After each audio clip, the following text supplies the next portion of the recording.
स्वागत है। आज हम एक ऐसी हॉरर नोवेल की दुनिया में उतर रहे हैं जो सिर्फ डराती नहीं बल्कि जहन में घर कर जाती है। एडम नेविल की no one gets out alive. और शुरू करने से पहले एक बात साफ कर दूंगी क्योंकि नाम थोड़ा मिलता जुलता है। ये J.R. एरिक्सन की नो वन लीव्स नहीं है। हाँ, ये कंफ्यूजन होता है कई बार। हाँ, हम बात कर रहे हैं एडम नेविल की 2014 में आई उस किताब की जिसने हॉरर की दुनिया में तहलका मचा दिया था। और चूंकि हॉरर में खास दिलचस्पी है तो ये पड़ताल बहुत मजेदार होने वाली है। बिल्कुल। आज हम इस किताब की, जिसे कहते हैं ना, परतें खोलेंगे।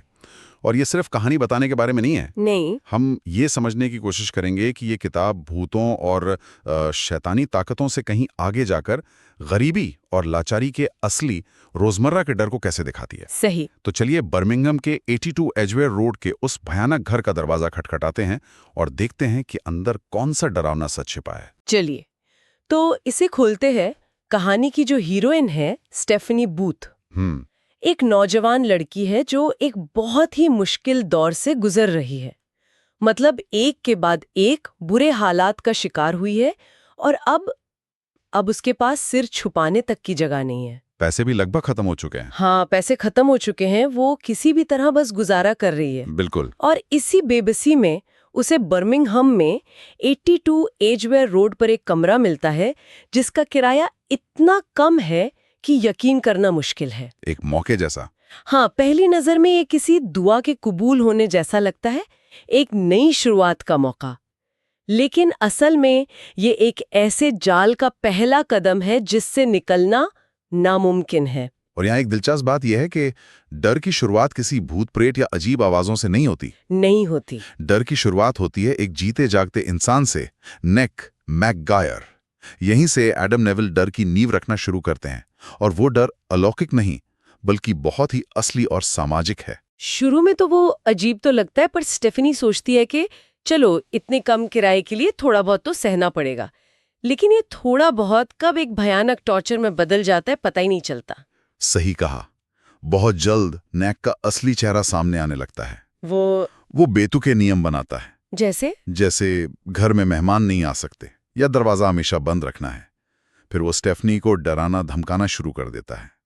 और सबसे डरावनी बात क्या ये है कि वो उसकी लाचारी को एक हथियार की तरह इस्तेमाल करता है। वो जानता है कि स्टेफनी के पास जाने के लिए कोई दूसरी जगह नहीं है। कोई नहीं है। कोई दोस्त या परिवार नहीं है जो उसकी मदद कर सके। वो एक किराएदार से ज्यादा एक कैदी बन जाती है। सच कहूं तो मुझे नैक जैसे किरदारों से भूतों से ज्यादा डर लगता है। क्योंकि ब्लैक मैगी तो एक कहानी है, पर नैक जैसे लोग वो असल दुनिया में मौजूद है जो दूसरों की मजबूरी का फायदा उठाते हैं। और आपने बिल्कुल सही नब्ज पकड़ी है। यही इस किताब की ताकत है। लेकिन कहानी यही नहीं रुकती।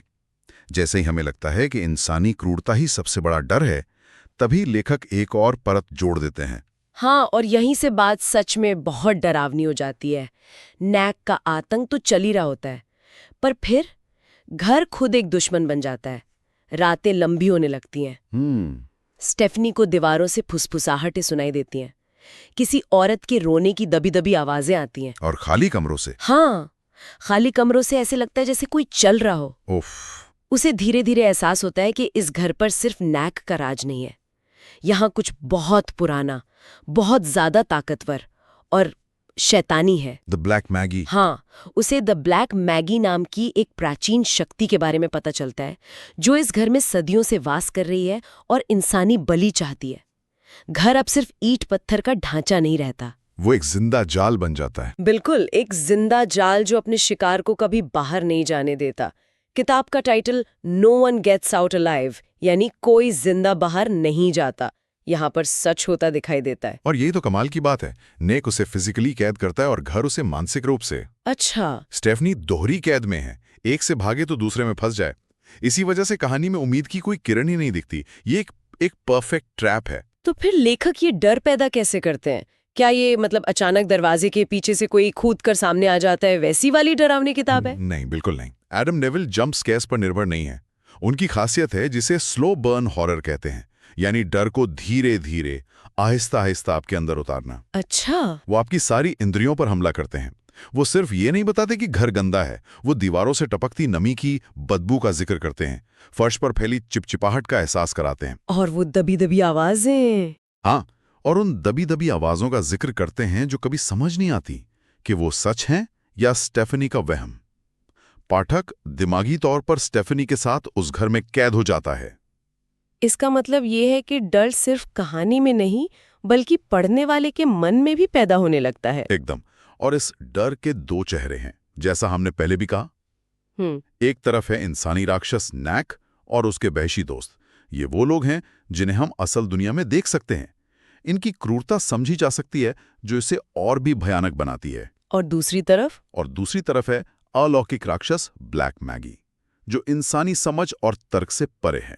ये दोनों मिलकर एक ऐसा कॉकटेल बनाते हैं जहां से बचने का कोई रास्ता ही नहीं है। अगर वो नैक से बच भी जाए तो घर उसे नहीं छोड़ेगा। तो क्या लेखक ये कह रहे हैं कि असल भूत गरीबी है, कि ब्लैक मैगी सिर्फ एक प्रतीक है उस सामाजिक व्यवस्था का जो स्टेफनी जैसी लड़कियों को निगल जाती है? बिल्कुल।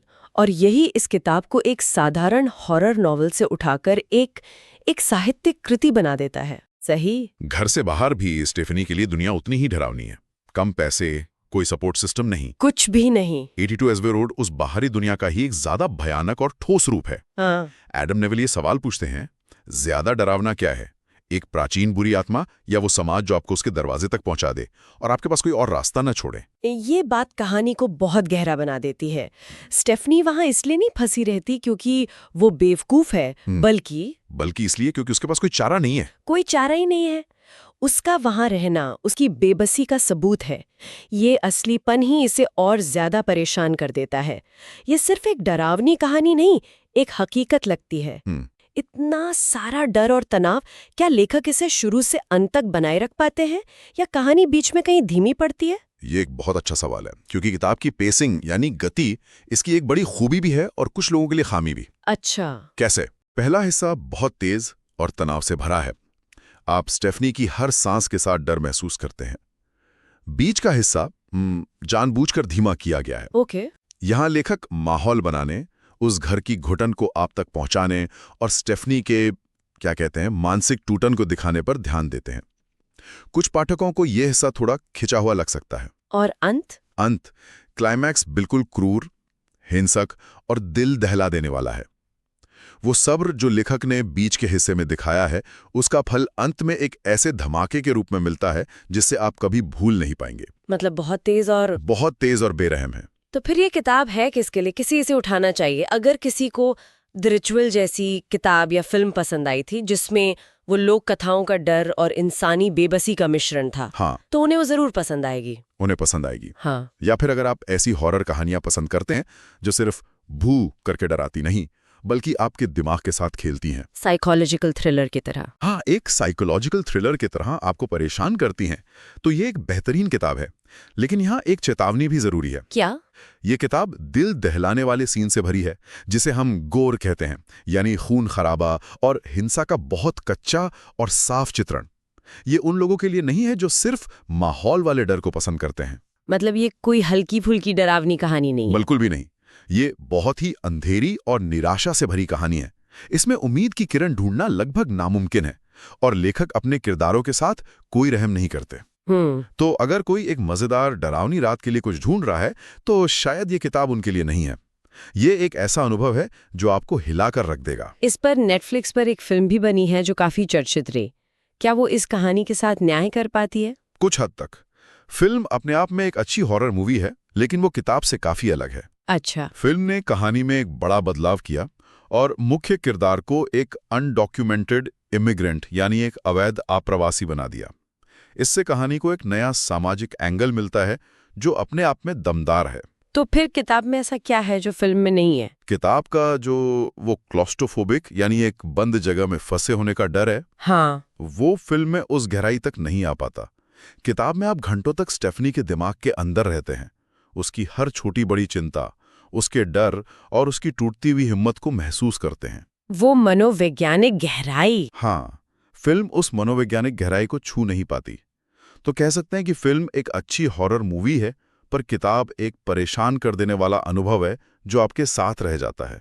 तो इस सब का क्या मतलब है? इस पूरी चर्चा का निचोड़ क्या है? निचोड़ ये है कि no one gets out alive एक मास्टर क्लास है कि डर कैसे पैदा किया जाता है। ये एक ऐसी कहानी है जो आपको ये सोचने पर मजबूर कर देगी कि असली राक्षस कौन है। वो अलौकिक शक्ति जो दीवारों में रहती है, या वो इंसान जो बगल के कमरे में रहता है, या फिर वो समाज जो आपको इतने बेबस हालात में धकेल देता है। वाह। ये किताब शायद यही कहती है कि कभी-कभी सबसे डरावनी जगह वो नहीं होती जहां भूत रहते हैं, बल्कि वो होती हैं जहां इंसानियत मर जाती है। सही बात है। ये इंसानी क्रूरता और अलौकिक आतंक का एक ऐसा शक्तिशाली मिश्रण है जिसे पढ़ना आसान नहीं है, पर भूलना भी नामुमकिन है। और यहाँ एक विचार छोड़कर जा रही हूँ। किताब एक बहुत अहम सवाल उठाती है। जब किसी की गरीबी और लाचारी ही एक शापित घर जितनी जानलेवा और कैद करने वाली बन जाए, तो क्या समाज की असली डरावनी कहानी वही नहीं है जिसे हम हर रोज अपनी आंखों के सामने देखते हैं पर नजरअंदाज कर देते हैं?